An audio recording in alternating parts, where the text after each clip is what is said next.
پکڑ لیتی ہیں. آپ کی کتاب علم اور مصادر علم جو ہے وہ میں اس کے جسے کہتے ہیں کچھ دنوں سے جب سے آپ سے لی ہے میں اس کے حصار میں ہوں. قرآن پاک کا علم اور باقی اس کائنات کا جو علم ہے وہ تو محدود ہے. باقی کائنات کا تو میری آپ کے آبزرویشن تک محدود, حسیات تک محدود. قرآن پاک کے علم کے جو سورسز آپ نے دیکھے ہیں اس کا اگر بیان کریں تو کمال ہو جائے.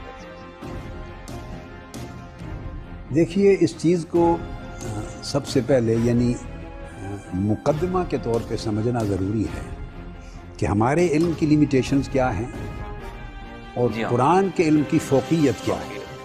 یعنی انسان جو علم اپنے ذرائع سے ایکوائر کرتا ہے اس کی نیچر کیا ہے, اس کی لیمیٹیشنز کیا ہیں, اور جو قرآن علم دیتا ہے جس کو علم بالوحی کہتے ہیں اس میں اور اس میں پھر کیا فرق ہے.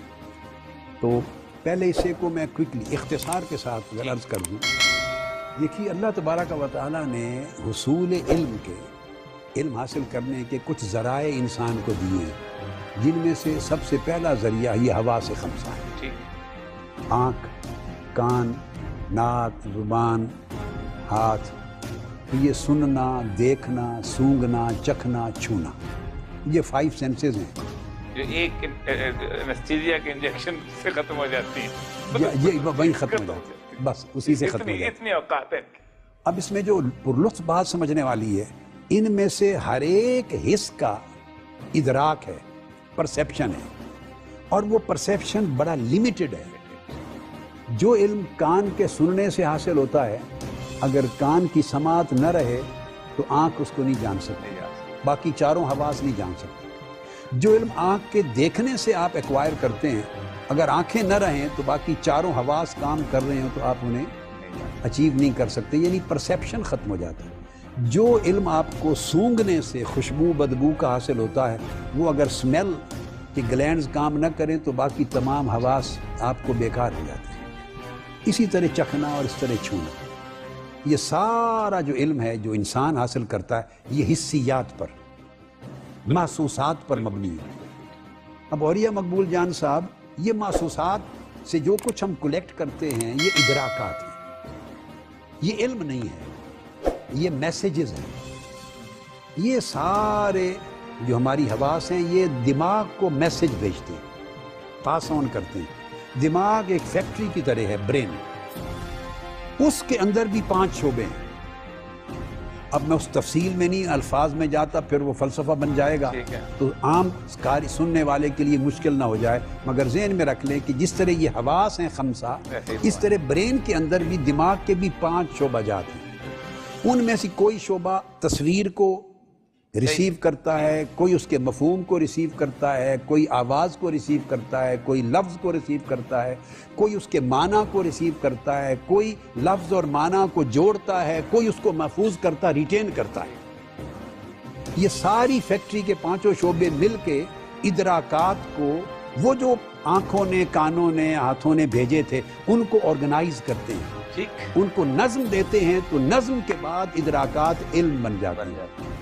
اب انسان کی کتنی بڑی خطا ہے, وہ سمجھتا ہے کہ جو عقل میں آئے وہی حق ہے. بات یہ نہیں ہے. اس کو یہ خیال نہیں گزرا کہ عقل تو سراسر محتاج ہے حواس کی. حواس جو میسج بھیجے گا, جو ادراک بھیجیں گے حواس, اسی کو آرگنائز کر کے, ریفائن کر کے عقل ایک پروڈکٹ دے دے گی. اس پروڈکٹ کا نام ہوگا علم. اور اگر حواس کی لیمیٹیشن ہے تو عقل ان لمیٹڈ کیسے ہو سکتی ہے؟ بالکل ٹھیک, بالکل ٹھیک. آپ سمجھیں, لمیٹڈ حواس سے آنے والے ادراکات جو اٹ سیلف لمیٹڈ ہیں اس کے نتیجے میں پیدا ہونے والی پروڈکٹ ان لمیٹڈ کیسے ہو سکتی ہے؟ ہم نے عقل کو, اور عقل انسان محدود کا ایک حصہ ہے. اللہ نے برین کو اور اس کے اندر عقل کو اس محدود انسان کے محدود جسم کے محدود اعضاء میں سے ایک جز بنایا ہے, ایک آرگن ہے محدود انسان کا. وہ ذات محدود انسان کے اندر ایک لامحدود کیسے رکھ سکتا ہے جوہر؟ محدود ایک لامحدود جوہر کو کیسے سمیٹ سکتا ہے؟ تو تو جیسے ہماری آنکھ کی بینائی محدود ہے، کانوں کی سماعت محدود ہے، ہماری اسمیل اور چھونا اور ٹچ یہ محدود ہے، اس طرح عقل کی ساری پروڈکٹ جو کچھ فکر اور خیال اور تحقیق اور فلسفہ اور سائنس اور جو سوچ ڈیولپ ہوتی ہے وہ بھی محدود ہے۔ اور قرآن کے علم اور اس علم میں فرق یہ ہے کہ خدا کی ذات لامحدود ہے۔ جس طرح محدود لامحدود کا ادراک نہیں کر سکتا، اس طرح انسانی عقل کا علم اس ذات کی ذات و صفات کا ادراک نہیں کر سکتا۔ یہاں ایک سوال بڑا مزدار پیدا ہوتا ہے کہ ہمارے عقلیت پسند نے جب بھی قرآن کو اس کسوٹی پہ لا کے تولنے کی کوشش کی، دھوکہ کھایا۔ صحیح۔ تو یہاں جی جو بات آپ نے بڑی دلچسپ بات کی، جی یہ اسی میں چاہتا تھا کہ اس کو میں عرض کر اس پر میں شیخ اکبر محی الدین ابن عربی کا ایک ان کا قول پیش کرتا ہوں فتوحات مکیہ میں۔ جی انہوں نے عقل کو ڈیفائن کیا ہے، یہ لغت کی بات جو لغت کی تمام کتابوں میں، قاموس میں، لسان العرب میں، محیط المحیط میں ہر جگہ موجود ہے، مگر میں کوٹ کر رہا ہوں شیخ اکبر کی تحقیق فتوحات مکیہ سے۔ عقل جو لفظ ہے انٹلیکٹ انگلش میں، عقل کا ایک معنی ہے ایک ٹانگ پر کھڑا ہونا۔ عربی میں کہتے ہیں ہوا معقول منذ الیوم، یہ صبح سے سارا دن سے ایک ٹانگ پر کھڑا ہے۔ ایک ٹانگ پر کھڑا ہونا اس کو عقل کہتے ہیں۔ اب اگر کوئی سامع یہ سوال کرے کہ ایک ٹانگ پر کھڑے ہونے اور عقل کے درمیان کیا تعلق بنتا ہے، تو یہ تعلق میں سیدنا مولا علی کرم اللہ وجہ الکریم کے ایک قول سے دیتا ہوں۔ ان سے ایک سائل نے سوال کیا سیدنا علی کرم اللہ وجہ الکریم سے کہ انسان کتنا مجبور ہے اور کتنا مختار ہے، اختیار کتنا ہے انسان کا اور مجبوری کتنی ہے؟ آپ نے فرمایا بیٹے ایک ٹانگ کو اٹھا دو۔ اس نے اپنی ایک ٹانگ اٹھا لی، پھر آپ نے فرمایا اب دوسری ٹانگ بھی اٹھا لو۔ اس نے کہا وہ تو نہیں اٹھا سکتا، گر جاؤں گا۔ فرمایا اتنا مختار ہے، اتنا اختیار ہے، اتنی مجبوری ہے۔ تو ایک ٹانگ پر کھڑے ہونے کا مطلب ہے کہ آپ استقامت کے ساتھ نہیں کھڑے، آسانی سے کوئی دھکا دے گا گر جائے، آپ سنبھال نہیں سکتے۔ تو عقل ایک ٹانگ پر کھڑے ہونے کو کہتے ہیں، اعتقال اور اقال، یہ دو معنی عقل۔ دوسرا معنی عقل کا ہے باندھنا۔ اونٹ کو جب بیٹھانا ہو، عرب لوگ جب اس کی اگلی ٹانگوں کو باندھتے تو کہتے ہم نے اس کو عقل کر دیا ہے، عقلہ و اعتقلہ، اس کی اگلی ٹانگوں کو باندھ دیا، اب اونٹ اٹھ کے دوڑ نہیں سکتا۔ یعنی ٹانگیں بندھ جائیں تو بندہ اونٹ بیٹھ بھی سکتا ہے، کھا پی بھی سکتا ہے، سانس بھی لے سکتا ہے، مگر اٹھ کر دوڑ نہیں سکتا، آزادی اتنی نہیں رہتی۔ اس کو امسا کا وہ بھی کہتے ہیں، روک لینا کسی کو، یعنی ایک حد تک چلے ایک حد تک رک جائے، اس کو کہتے ہیں عقل۔ اور ان سارے معانی کا جب اطلاق آپ عقل کرتے ہیں، عقل پہ کرتے ہیں، تو اس کا علامہ اقبال کے شعر میں گزر جا عقل سے آگے کہ یہ نور ہے، یہ نور، عقل ہے نور، روشنی ہے، مگر گزر جا عقل سے آگے کہ یہ نور چراغ راہ ہے، منزل نہیں ہے۔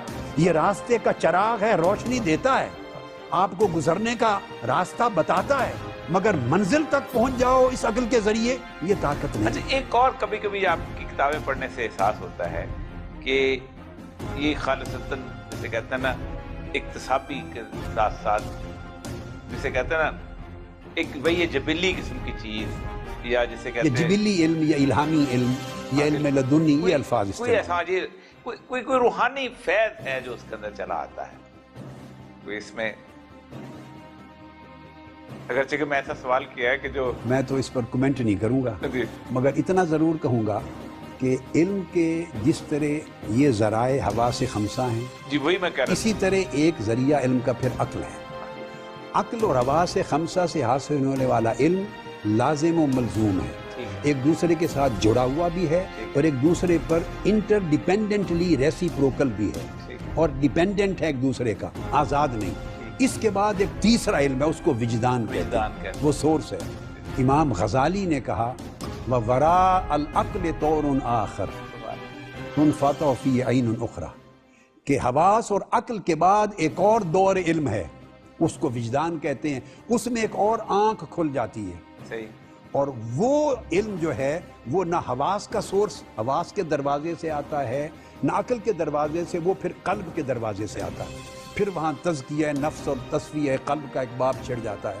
کیونکہ پھر وہ قلب مالائے اعلیٰ کے ساتھ متعلق ہوتا ہے، جڑتا ہے، پھر وہاں سے علم نور کی شکل میں اترتا ہے.